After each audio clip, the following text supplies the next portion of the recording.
Bismillahirrahmanirrahim. Assalamualaikum warahmatullahi wabarakatuh. Sobat-sobat ngabarin kabar, semoga selalu dalam keadaan sehat walafiat, serta diberikan rezeki yang halal, berkah, lancar, dan juga banyak. Ada perbincangan menarik di Zulfan Lindan Unpacking.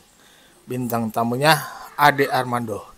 Yang dibahas kali ini gue memberikan sebuah potongan video ya, tapi ini penting ya, terkait komplain Megawati terhadap kekalahan Ganjar 16%. Kok bisa ya? Sepertinya Ibu Mega masih tidak percaya kekalahan 16% itu dan merasa dicurangi.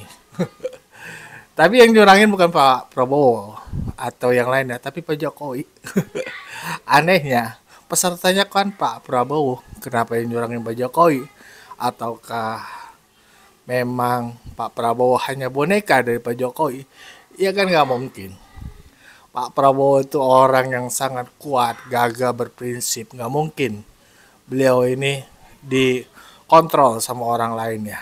Mungkin kalau saran atau masukan beliau itu bisa. Ini jadi aneh. Sepertinya Bu Mega itu membicarakan ingin bertemu Pak Prabowo, tapi di satu sisi menyalahkan kekalahannya, merasa dicurangin. Ya pesertanya kan Pak Prabowo ya.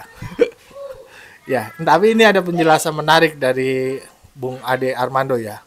Bagaimana videonya? Mari kita simak bersama. Let's go. Lah seperti sekarang inilah. Kenapa mesti ditutup-tutupi? Loh, kamu ngerasa apa enggak? Kenapa saya terus bikin acara ini? Saya bilang sama Sekjen, udahlah kita ini kan lagi prihatin, nggak usah rame-rame. Tadinya saya mau bikin kan besar gitu, karena saya yakin pilihan saya Pak Ganjar sama Pak Mahfud itu bakalan menang. Kok bisa kalah ya? Udah gitu, kan nomor 3 lagi, gila saya bilang. Ini rekayasa dari mana nih pelajarannya? Saya kepingin juga belajar kayak gituan. Gila deh, itu namanya orang udah mabuk.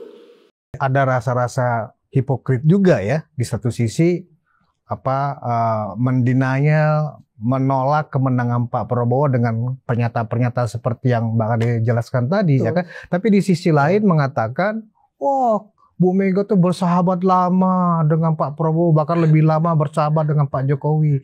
Jadi di depan seolah-olah digauli, diakrabi, tapi di belakang ditusuk. Seperti itu kan model-model gaya politik Bu Mega saat ini. Kan gini, saya rasa ya itu benar. Kalau kita melihat dari luar ya nampak akan seperti itu. Dan anehnya Bang Ades, sebentar. Publik sudah bisa menilai sekarang. Masalahnya kan begitu, nggak seperti 10 atau 15 tahun yang lalu ya kan? Atau 5 tahun yang lalu. Iya, publik udah cerdas masalahnya. Kan gini, saya duga ya. Iya.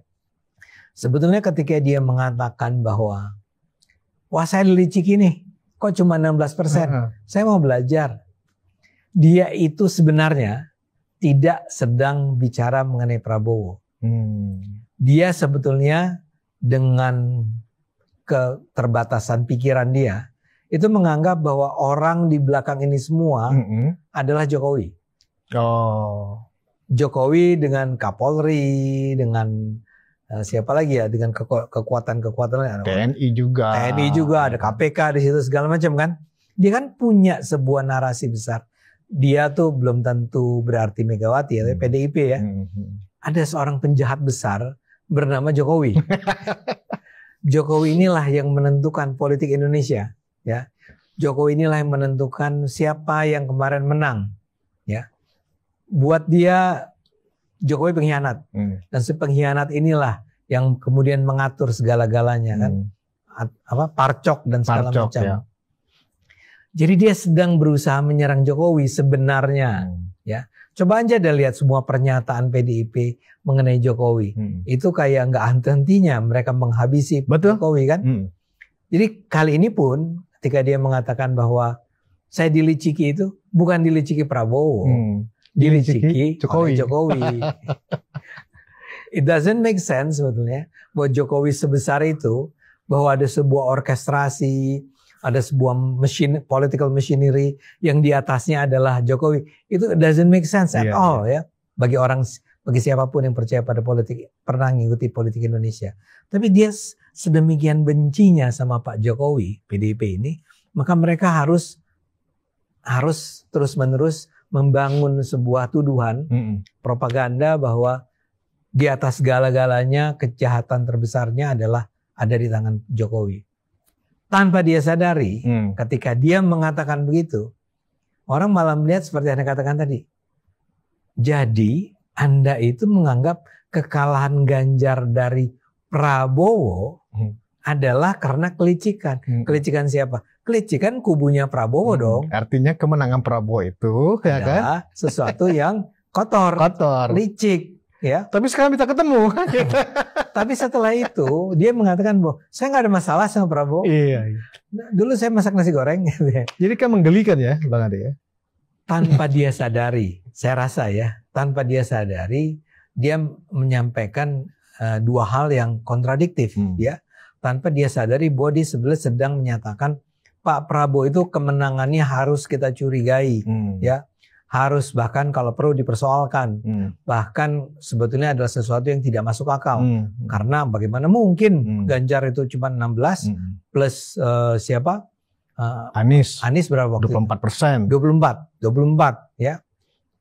Sementara Prabowo itu yang dia lupa ya. Sementara Prabowo 58, 59. Nah, kalau begitu kan artinya Anda itu sedang menuduh kemenangan Prabowo itu licik. Iya. Nah, sekarang bayangkan itu sudah dikeluarkan pernyataan itu, ya. Tapi kubu itu terus-menerus, kubu PDIP terus-menerus ingin juga mengatakan bahwa kami nggak ada masalah sama Prabowo. Yang kami masalahkan adalah Jokowi. Ya nggak bisa dong.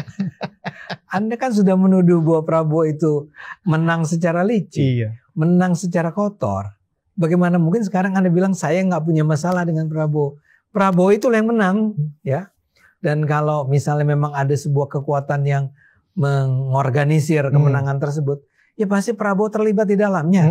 Anda pikir Prabowo itu cuma itu petugas partai gitu ya, ada bosnya. Kali dia membayangkan itu ada bosnya namanya Jokowi. Prabowo itu cuma menjalankan peran sebagai pemain ya, sebagai operatornya.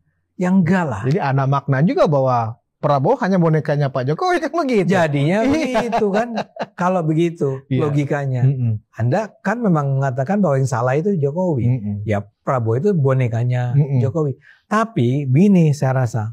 Sekarang ini memang mereka berusaha membangun sebuah narasi yang berulang-ulang bahwa sebetulnya memang dua orang itu adalah dua orang yang berseteru. Jadi narasi bahwa sekarang Prabowo mulai menjauh dari Jokowi, Prabowo mulai tidak bertemu dengan Jokowi. Yang kalau dilihat indikator-indikatornya sama sekali tidak menunjukkan. Jadi mencoba memecah ya. Mereka memecah ya termasuk di sejumlah media yang terkenal ya. Jelas sekali itu kalimat-kalimat atau penggunaan judul atau penggambaran yang menunjukkan bahwa kedua orang ini sekarang sudah mulai retak nih. Betul. Ya. Sementara orang selalu lupa bahwa orang ini justru ini adalah orang yang saling berutang budi. Paling tidak yang paling sederhana ya di luar perhitungan politik dan segala macam. Ya bayangkan ya, Pak Prabowo itu bertarung dengan Pak Jokowi dalam 2 kali pemilu yang luar biasa berdarah-darah sebenarnya kan. Tapi kemudian Pak Jokowi menerima Pak Prabowo sebagai Menteri Pertahanannya. Itu kan seperti sebuah sikap yang sangat bijaksana, sebuah sikap yang sangat menunjukkan kemurahan hati atau kebesaran hati atau kesediaan untuk bekerja sama dari Pak Jokowi terhadap mantan musuhnya. Dan selama 5 tahun Pak Prabowo diperlakukan secara sangat terhormat oleh Pak Jokowi. Ya, jadi bagi Pak Prabowo saya rasa ini bukan saya peroleh dari Pak Prabowo ya. Walaupun gini, ketika saya tanya Pak kepada orang-orang di sekitarnya ya, apa yang menyebabkan Prabowo itu sekarang begitu berubah dari tahun 2014-2019? Jawaban mereka adalah pengalaman berada bersama Pak Jokowi. Pengalaman melihat nyata, melihat langsung nyata. Ya. Jadi mula-mula tentu saja bahwa dia diajak masuk, dia diterima, dan kemudian melihat nyata apa yang dilakukan oleh Pak Jokowi bagaimana memimpin kabinet, memimpin rapat, betul. dan seterusnya. Sebagai contoh, Pak Prabowo ini sangat benci sama orang yang korupsi, yang merampok uang rakyat.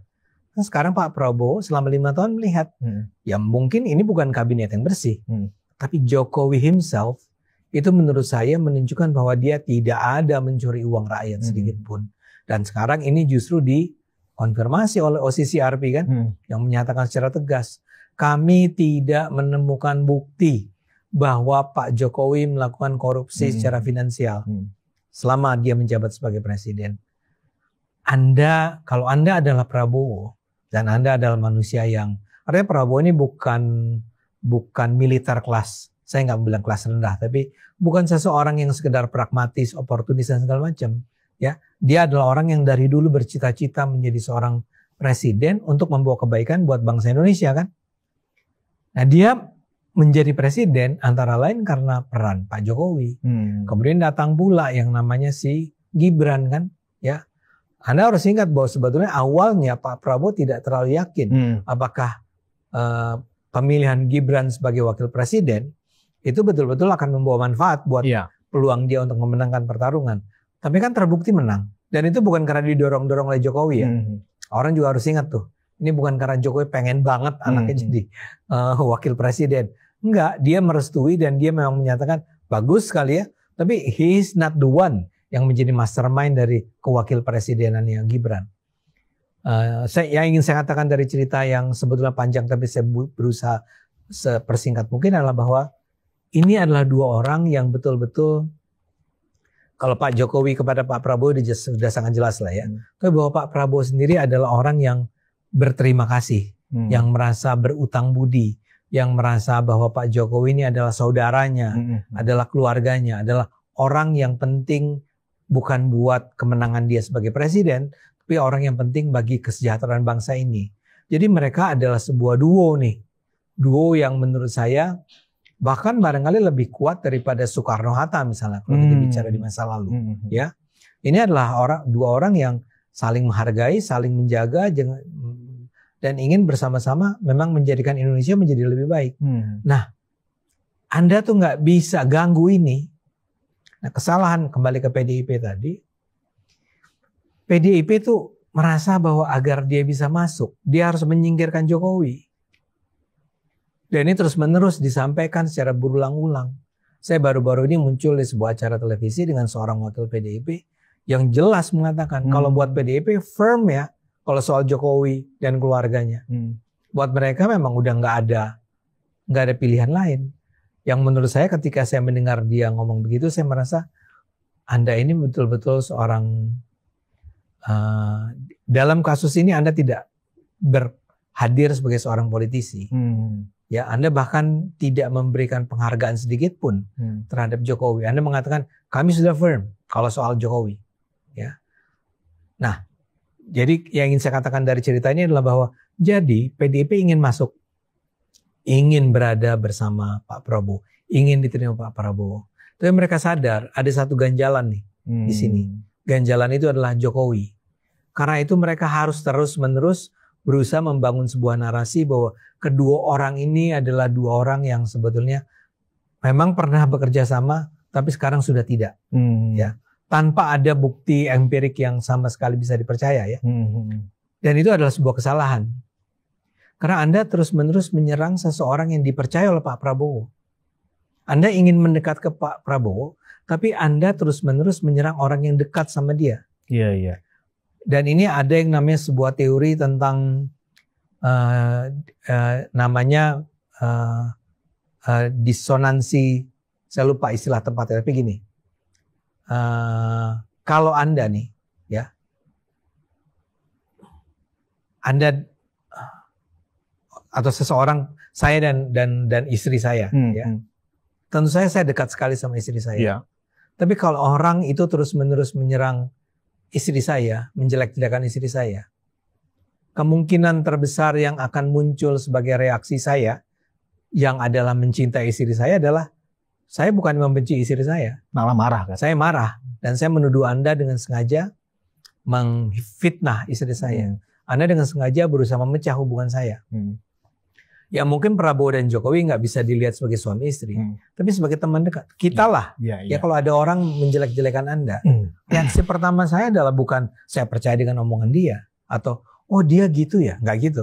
Saya akan bilang oh gitu. Tapi terus saya akan mungkin tanya langsung sama Anda atau saya pelajari Anda dan saya akan bilang no. Saya sejak saat ini tidak lagi akan mendengar apa yang Anda katakan karena saya tahu persis bahwa orang ini adalah orang yang baik, misalnya begitu. Nah, itu yang saya bayangkan terjadi itu dalam hubungan Prabowo dan Jokowi melawan PDIP. PDIP terus-menerus berusaha memfitnah, menghoax, menyerang Pak Jokowi. Ya.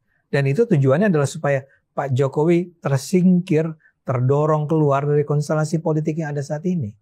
Karena mereka sadar bahwa Jokowi itu faktor penting bagi Pak Prabowo. Atau bagi yang lainnya ya. Makanya mereka terus-menerus menyerang Jokowi, termasuk terakhir yang OCCRP ini, ya.